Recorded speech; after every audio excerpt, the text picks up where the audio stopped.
So to continue with our review, we're going to talk about hypothesis testing, and we're going to specifically focus on hypothesis testing for one population mean.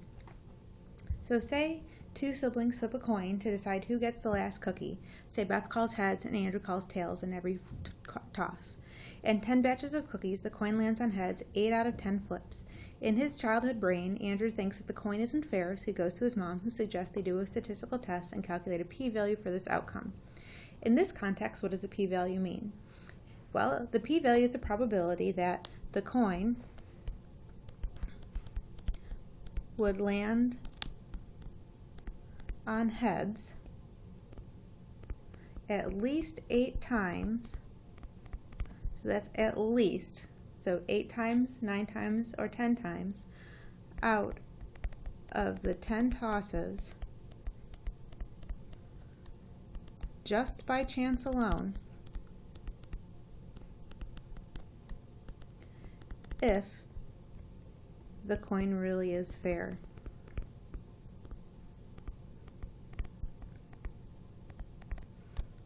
So this is a big if. So if the coin really is fair, then we know how to calculate some probability. So if the coin is fair, that is, if the probability of heads is 0.5, we can now find the probability of getting 8, 9, or 10 heads out of 10 tosses. All right? So with this in mind, we can move to the idea of a one sample t-test for a population mean. And that means we're dealing with one quantitative variable. The CDC's vital statistics data allows you to download birth records for all births in the United States in a particular year. The birthsample.jmp file on ELC, so that is if you go to content data, you can find that data set. It has a random sample of 3,171 records of births, all from births in January 2016. Those records include several variables along with the birth weight of each child measured in grams.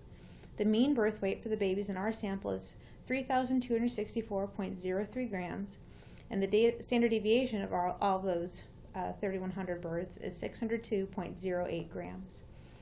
So we have a few questions we want to answer before we dig in. What is a response variable? What kind of variable is it? What are the statistic and the parameter for the study? What are the symbols we would use for the statistic and the parameter? So I suggest that you pause the video here for a moment, try to answer these questions, and then pick it back up and I'll fill in the blanks. The response variable is the birth weight. So if you were to look at the data set, you would see each row represents the babies, and there is a column for birth weight, and we know that columns represents variables. So the birth weight is a column, so the birth weight is the variable of interest, and that is our response variable. Birth weight, because it's measured in grams and it makes sense to take an average of it, is a quantitative variable. If we were to talk about the population parameter, so for all births in 2016 from the original population, we would use the population mean, because again, it's quantitative, so it makes sense to talk about a mean. So this would be the true mean or average birth weight of all January 2016 births in the United States. The parameter symbol would be mu. That's the Greek letter M, mu. So we use M to represent mean. The statistic would be the sample mean birth weight. So this would be the statistic for the sample of 3,100 babies. So the sample mean, and we represent that with a X bar. Whenever we have a Greek letter, that's going to be a parameter. If we have something like X or P hat or something with a little symbol on top, that's going to be our statistic. Statistics go with the sample, parameters go with the population. The parameter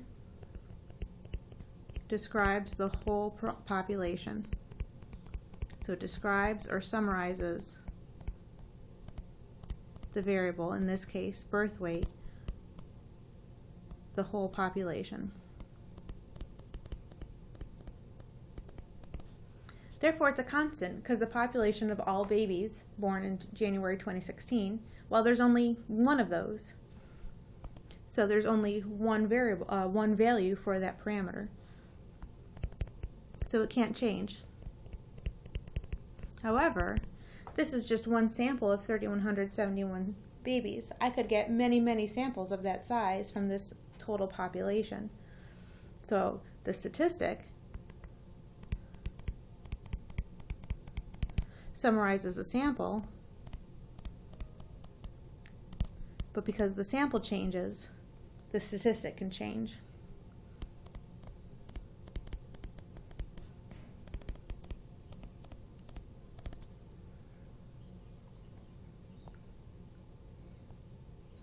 So, do the data in the study suggest that the true mean birth weight for these babies differs from 3,300 grams?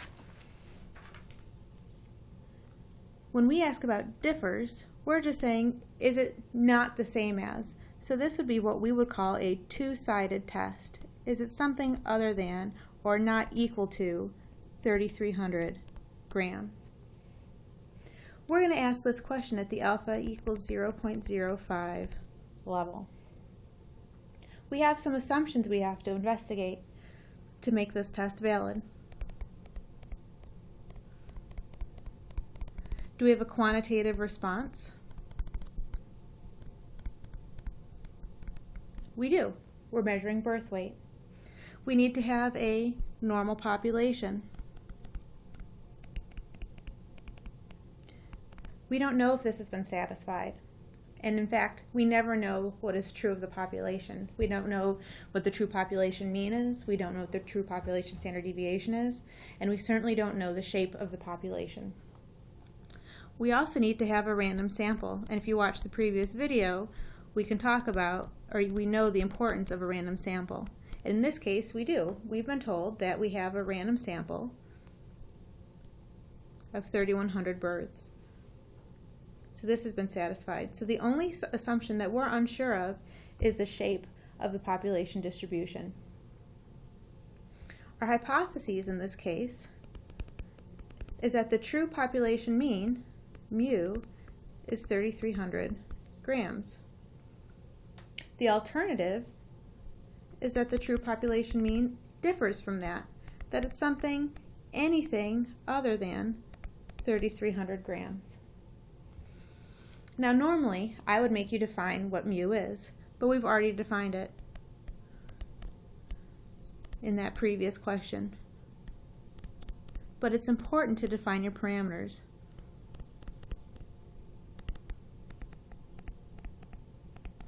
Because otherwise, mu could be the true length of these babies, or it could be the true weight of the babies in pounds. And if we were saying that the babies are 3,300 pounds, then that would be something entirely different. Next, we have to identify and conduct our mechanics. And the mechanics for a t-test are to get our test statistic and then our p-value. Our test statistic I call t-obs because a statistic is observed. So this is something that we are observing from our data, and it is a standardized value.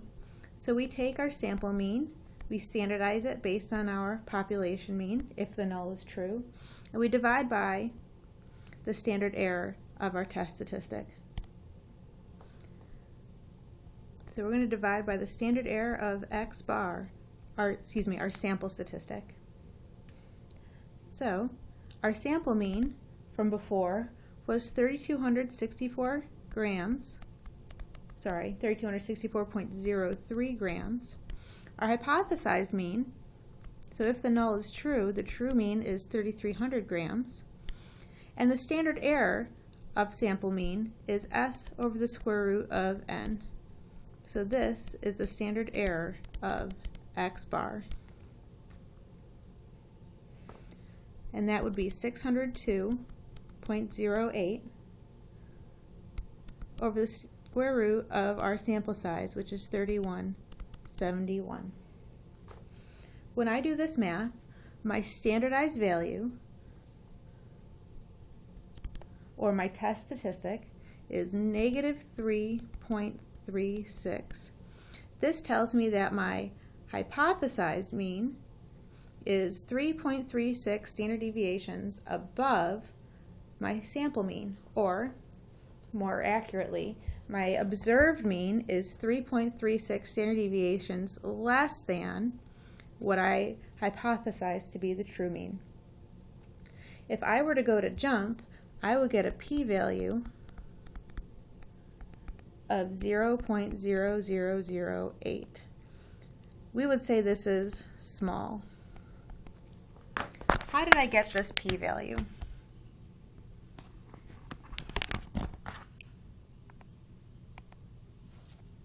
If I'm in jump and I go to add-ins, so make sure that you've installed your add-ins, I go to teaching modules and I go to distribution calculator.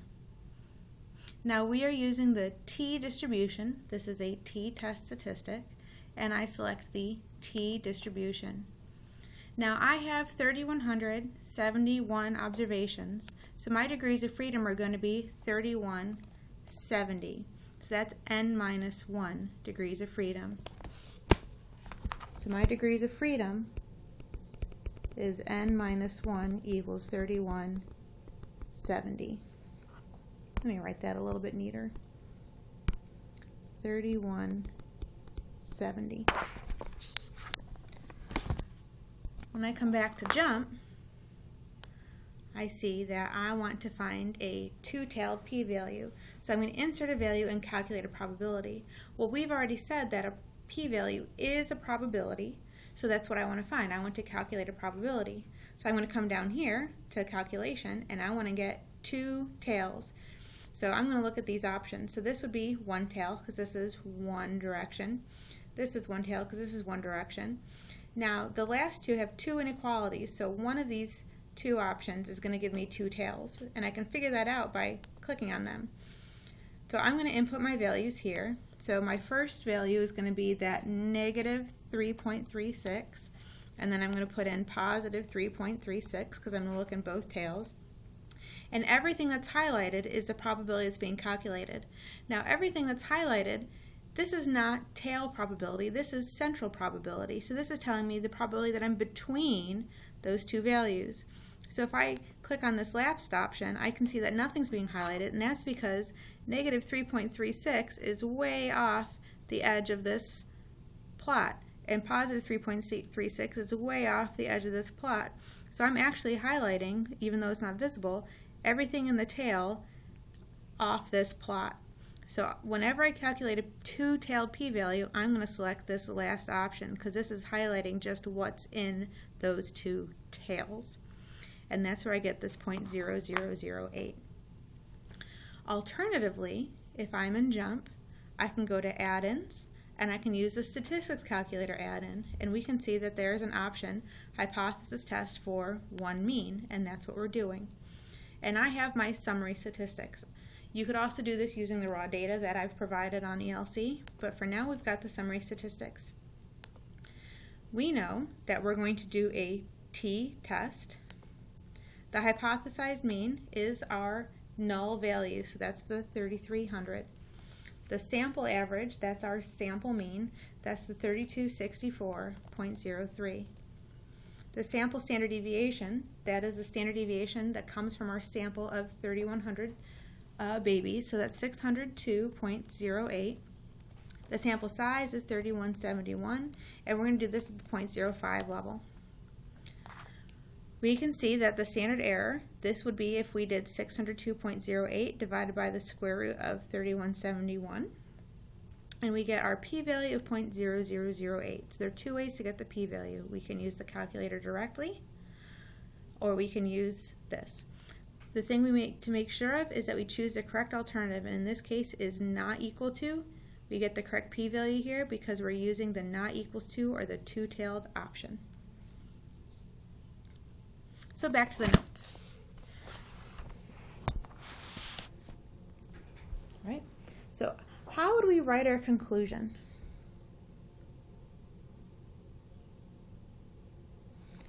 we have a p-value of 0.0008. Our test statistic, t-obs, is 3.36. In the past, we would say reject the null hypothesis. There is sufficient evidence that the true mean is something besides 3,300. But we know now that we're not going to use that sort of language, so let's take a closer look, right? So there is strong evidence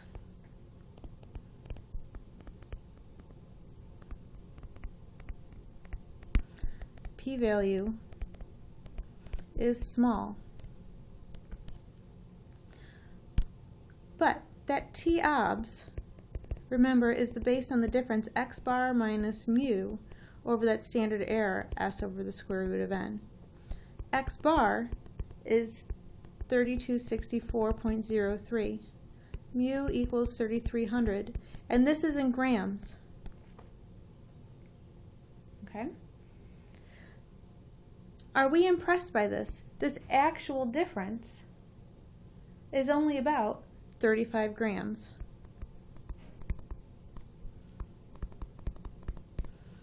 So we have a very small p-value for a difference of about 35 grams. For those who are not comfortable in thinking grams, this is about 1¼ ounces. Right? So there is strong evidence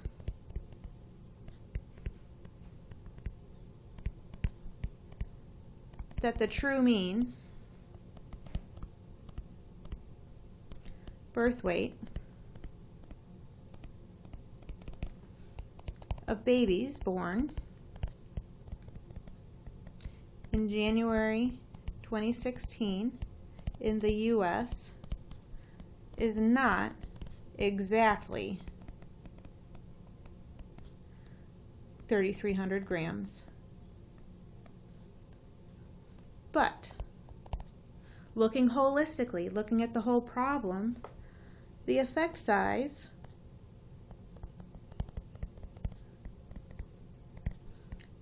is rather small, and we have a very large sample.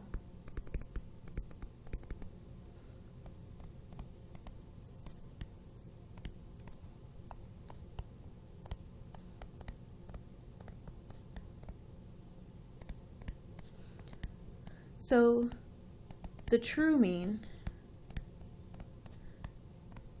may not be very different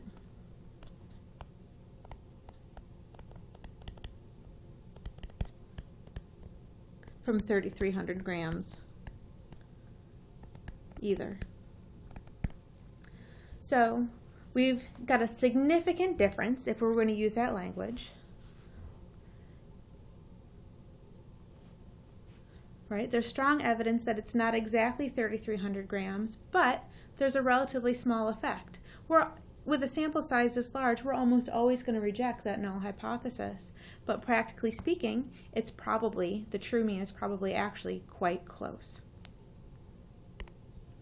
So, how would these changes, the changes made to the original study design, are in bold, affect the p-value? That is, would the evidence against the null hypothesis of 3,300 grams be stronger or weaker if we were to make this change?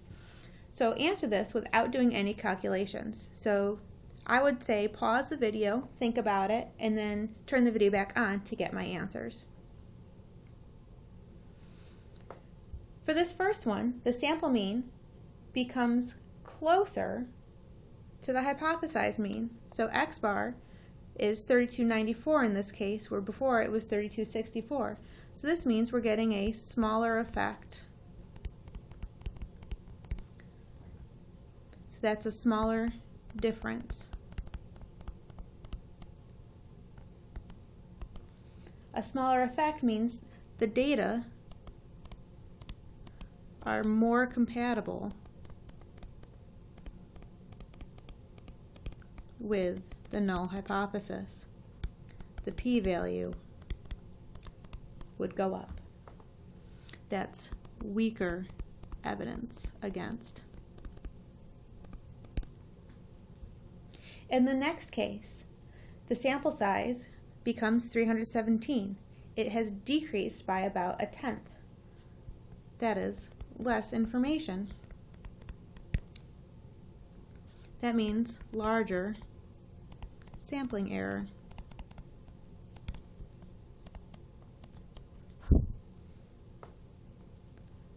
From a small sample.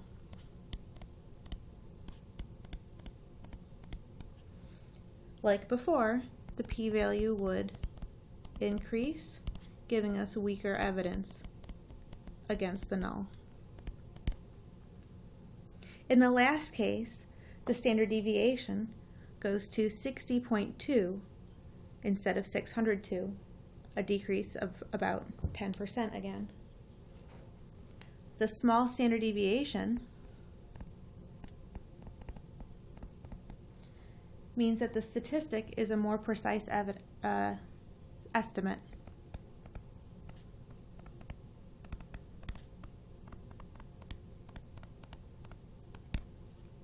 Our p-value in this case would decrease, giving us stronger evidence against the null.